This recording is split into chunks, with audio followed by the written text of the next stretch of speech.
served as a saw. We hoped we'd have the opportunity to get out with a parachute. Wenn es möglich war, auszusteigen.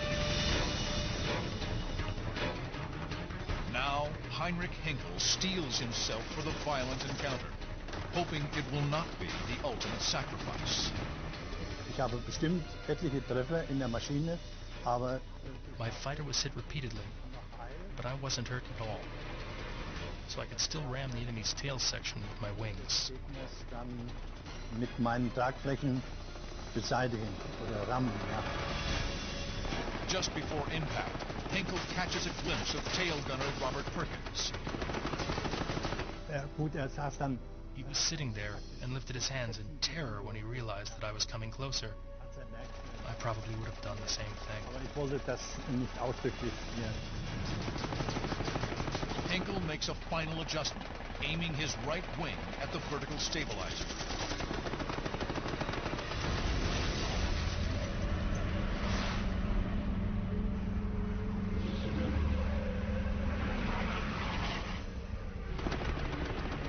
Pilot Bob Winger watches in amazement as the 109 cartwheels outside his window. Was he close to us? Extremely close. The distance between our wings was several feet tall, and he disappeared from my view. Of course, I was a bit excited. It just looked like it had a nose, period. No propeller at all, because they were wrapped in. Navigator Walter Parker is nearly thrown to the floor by the impact. He saw the German fighter plane cartwheel over the front of the plane, and he said he was able to see the swastika on the tail of the plane as it cartwheeled over, and he knew right away that they had been rammed. Henkel is violently slammed by the collision. Henkel is still alive. He's in his airplane, but he's incapacitated. The airplane is just tumbling positive, negative G's.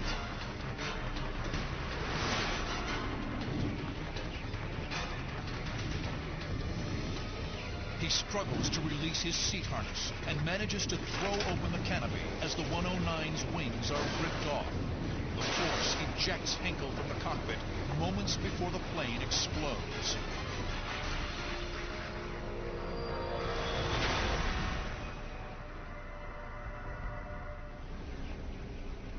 Henkel plays dead, tumbling from 20,000 to under 4,000 feet.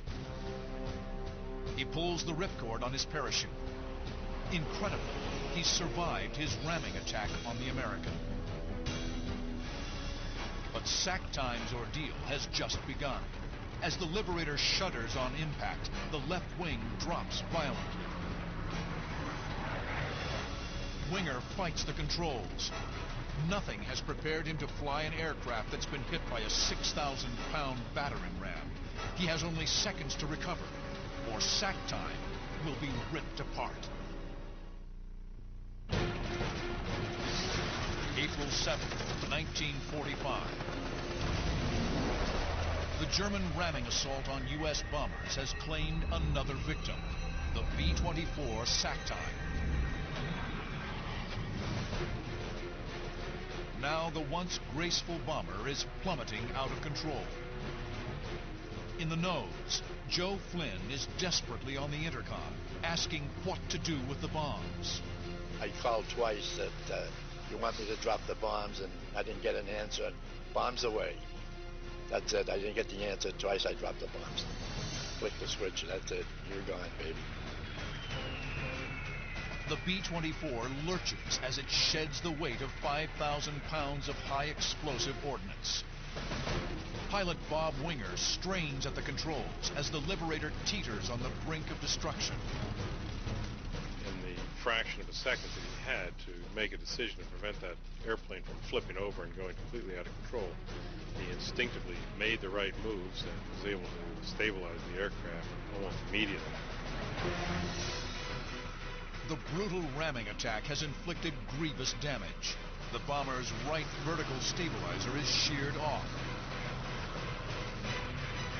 The German's propeller has torn a gaping hole in the right rear fuselage, and the bomb bay doors are jammed open.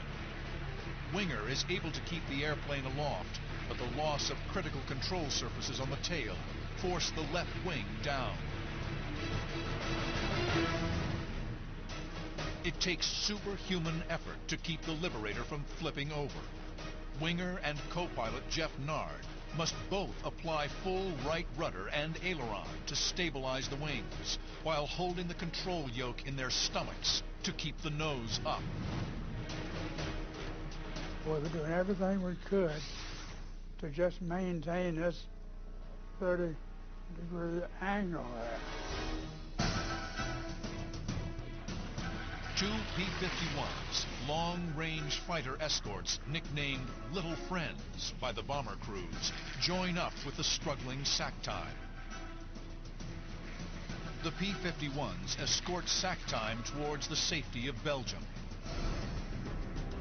With nothing but brute strength, the men hold the 20-ton behemoth in the sky for an agonizing 45 minutes. Confident that the B-24 is safe from enemy fighters, the P-51s break off. The fighter on the left peels away, but the Mustang on the right pulls in front and rocks his wings in salute. But as he throttles away, the bomber is suddenly hammered by a mini tornado of prop wash. The Little Friend's gesture is not well received on board SAC-Time. It's everything Winger and the co-pilot can do to keep the bomber airborne and to keep it flying. To have gone this far in this whole mission, in this whole catastrophe, and to be knocked out of the sky by prop wash from one of your own escort airplanes, it was almost ridiculous to try to even fathom the whole thing. Winger and Nard make one last heroic rally, their aching muscles fed by pure adrenaline. Again, they manage to pull the Liberator out of a terminal dive. After walking a tightrope for what seems like an eternity, SAC-Time finally arrives over an emergency airstrip in Belgium. Bob Winger knows the aircraft cannot land. He orders his men to bail out. Walter Parker and Joe Flynn jump out the nose wheel door. Parker jumped first. I gave him the choice. He was bigger than me. So if he could fit out under the wheel, then I knew I could fit out under the wheel. I wasn't being brave. The last crewmen left in the plane are pilot Bob Winger and co-pilot Jeff Nard. Now it's time for the co-pilot. Winger orders his co-pilot back aft and out the bomb bay doors. Winger grips the controls with all his waning strength to give Nard time to bail out. After several seconds of holding the B-24 upright, he releases the controls and scrambles for the bomb bay door. Winger reaches the bomb bay doors. The co-pilot is still back there sitting on the edge. He can't see the ground, and for one reason or another, that inhibits him from jumping. He was waiting there. I just want to bail out when there's no ground, and I pushed him down. Winger quickly follows Nard out the bomb bay doors. SAC-Time staggers skywards. Then the G-forces wrench off its battered tail section. Walter Parker watches in amazement as the tailless bomber plummets. It began to spiral down within the same area that the crew had just bailed out into. And my father said that it passed probably within 50 to 100 yards of him and Joe Flynn, the nose gunner. Propellers still churning. What's left of SAC-Time hits the ground and explodes. In eerie silence, the crew drifts down towards the countryside.